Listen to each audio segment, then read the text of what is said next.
Joanne.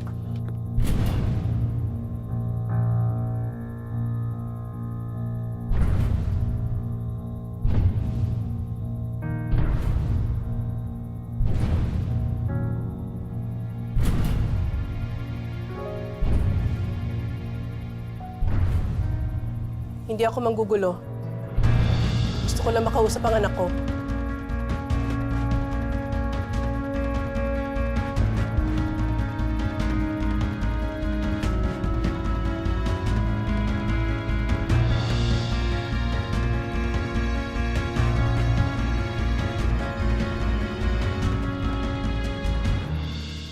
Pasensya ka na sa nasabi ko kanina. Hindi yun totoo. Hindi ko kayang itakwil ka. Siguro hindi lang nagtutugma yung gusto mo at gusto ko para sa'yo. Nasanay lang kami ng daddy mo na kami nagdedesisyon para sa buhay mo. Hangad lang namin ang ikabubuti mo. Pero baka tama ka nga.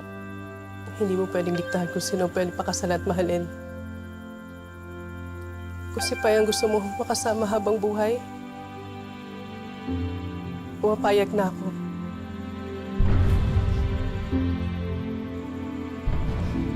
Ibibigay ko na yung basbas ko sa inyo.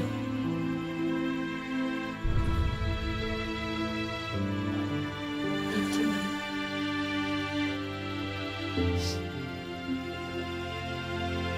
Pwede bang ako maghatid sa'yo kay Paeng?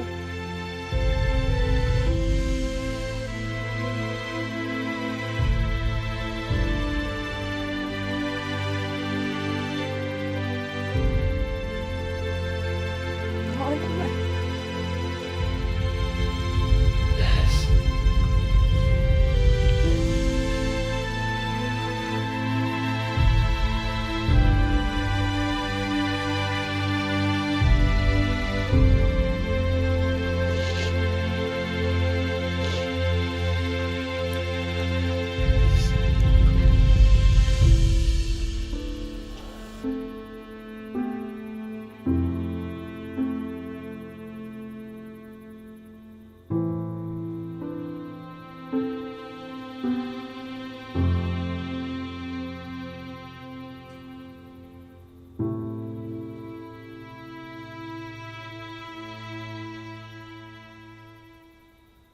Tuloy ang kasal.